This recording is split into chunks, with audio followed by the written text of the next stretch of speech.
नमस्ते भक्तों, आज के इस वीडियो में हम जानेंगे घर में रखे मंदिर के दिए और घंटी को कब और किस दिन धोना चाहिए। क्या यह हमें रोज धोना चाहिए या बस हफ्ते पर 1 या 2 बार धोना चाहिए? अगर किसी धातु का दिया है तो उसे कब धोना चाहिए और अगर आप मिट्टी के दिए का उपयोग करते हैं तो उसे कब धोना चाहिए। साथ ही जानेंगे कि किस घंटी का प्रयोग करना चाहिए मंदिर में और घंटी को कितनी बार बजाना चाहिए, जो कि सबसे ज्यादा जरूरी है। तो भक्तों, इस वीडियो को आधा अधूरा देखकर मत जाना, क्योंकि आधी जानकारी हमेशा घातक ही सिद्ध होती है। इसलिए आप इस वीडियो को पूरा अंत तक जरूर सुनिएगा, क्योंकि वीडियो में तो ज्यादा एडिटिंग है नहीं, इसलिए जानकारी को ध्यान से सुनिएगा। चलिए शुरू करते हैं, लेकिन उससे पहले भक्तों, कमेंट बॉक्स में हर हर महादेव जरूर लिख देना और वीडियो को लाइक, चैनल को सब्सक्राइब भी कर लेना, ताकि आपको ऐसे ही वीडियो देखने के लिए मिलती रहे। तो चलिए वीडियो को शुरू करते हैं। भक्तों, सबसे पहले बात करते हैं मिट्टी के दिए की, जो आसानी से बाजार में मिल जाता है, जिसे अक्सर लोग दिवालियों पर या अन्य किसी धार्मिक त्योहार पर इस्तेमाल करते हैं अपने घर या दरवाजे के सामने लगाने के लिए। लेकिन यही दिया जब आप मंदिर में लगाते हैं तो यहाँ पर इससे जुड़ी मान्यताएं बदल जाती हैं। मिट्टी का दिया जलाना बहुत शुभ है और आप इसे घर के मंदिर में भी लगा सकते हैं। मिट्टी के दिए को मंदिर में लगाने से कोई भी वास्तु दोष नहीं लगता है, लेकिन जब बात आती है इसे धोने की, तो आप मिट्टी के दिए को सिर्फ 1 बार ही इस्तेमाल कर सकते हैं। अगर आपने उसे दिए को मंदिर में रख दिया है तो आप उस दिए को सिर्फ 1 बार ही इस्तेमाल कर सकते हैं। उसके बाद दोबारा इस दिए को इस मंदिर में इस्तेमाल नहीं किया जा सकता। इसके जगह पर आपको कोई नया मिट्टी का दिया प्रज्वलित करना होगा। भक्तों, अब बात करते हैं धातु के दिए के बारे में, और इसके बाद हम यह भी जानेंगे कौन सी घंटी का प्रयोग करना चाहिए और घंटी को कितनी बार बजाना चाहिए। पहले बात कर लेते हैं धातु के दिए के बारे में। तो भक्तों, धातु का दिया आपने देखा होगा, यह सबसे ज्यादा इस्तेमाल किया जाता है, चाहे वह दिया पीतल का हो या तांबे का। लेकिन अब सबसे ज्यादा घरों में आपको धातु का दिया ही दिखाई देगा।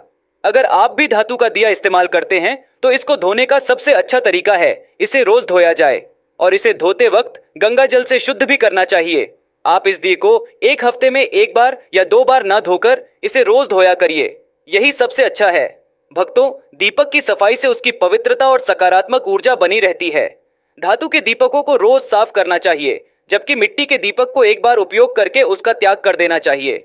और अब जानते हैं घर के मंदिर में कौन सी घंटी रखनी चाहिए और कितनी बार उस घंटी को बजाना चाहिए, जिससे सकारात्मक ऊर्जा बनी रहे। भक्तों, आमतौर पर घर के मंदिर में रखी घंटी आपने पीतल की ही देखी होगी। पीतल की ध्वनि सकारात्मक ऊर्जा को बढ़ाती है और नकारात्मक ऊर्जा को दूर करती है। घंटी को कभी भी दक्षिण दिशा में नहीं रखना चाहिए, क्योंकि यह अशुभ माना जाता है। इसे पूजा स्थल के पास मंदिर में प्रवेश द्वार पर रखना चाहिए। और शायद आपने देखा होगा, जो पीतल की घंटी होती है उस पर नक्काशी भी होती है, और उस नक्काशी में जो गरुड़ बना होता है वह सबसे अच्छी घंटी मानी जाती है। यानी कि गरुड़ घंटी को आपको लेना चाहिए। और अब जानते हैं कि घर में घंटी को कितनी बार बजाना चाहिए। तो भक्तों, भोग लगाते समय घंटी को 5 बार बजाना चाहिए। ऐसा करने से भगवान भोग जल्दी स्वीकार कर लेते हैं, क्योंकि भोग लगाते समय 5 बार घंटी को बजाना ही सबसे अच्छा माना गया है। और पूजा के दौरान घंटी को कभी भी जोर से या लगातार नहीं बजाना चाहिए, उसे केवल 3 बार ही बजाना चाहिए। और घंटी को हमेशा दाहिने हाथ से बजाना चाहिए। इसे अपने सर के ऊपर होना चाहिए। दाएं बाएं या आगे पीछे से हाथ बढ़ाकर घंटी नहीं बजानी चाहिए। और इस घंटी को हमेशा ऐसे रखें कि जब भी आप इसे उठाएं तो सीधे हाथ की तरफ से ही उठाएं। घंटी को कभी भी दक्षिण दिशा में ना रखें। इस दिशा को किसी भी पूजा की सामग्री के लिए शुभ नहीं माना जाता। जब भी आप घंटी को मंदिर में रखें, इसका मुख सामने की तरफ हो। और साथ ही मंदिर में घंटी को सिर्फ सुबह की पूजा में ही बजाना चाहिए। शाम की पूजा में घंटी बजाने से भगवान के विश्राम में विघ्न डालने के समान माना जाता है। इन्हीं सभी बातों के साथ एक और बात बता देता हूँ। जब भी आप मंदिर जाते हैं, घर के बाहर के मंदिर में, तो जब आप मंदिर में प्रवेश करते हैं तभी आपको घंटी बजानी चाहिए। जब आप मंदिर से बाहर निकलते हैं तब आपको घंटी नहीं बजानी चाहिए। जब आप एक बार घंटी बजाते हैं, इसका मतलब होता है कि अब आप मंदिर में प्रवेश कर रहे हैं। यह आपकी उपस्थिति और आगमन को दर्शाता है। यह एक शुद्ध संकेत होता है कि आपने भगवान के दरबार में प्रवेश किया है और अब आप उनकी पूजा कर रहे हैं। जब आप 2 बार घंटी बजाते हैं तो यह आपके द्वारा भगवान के सामने अपनी अर्जी या प्रार्थना रखने का प्रतीक होता है।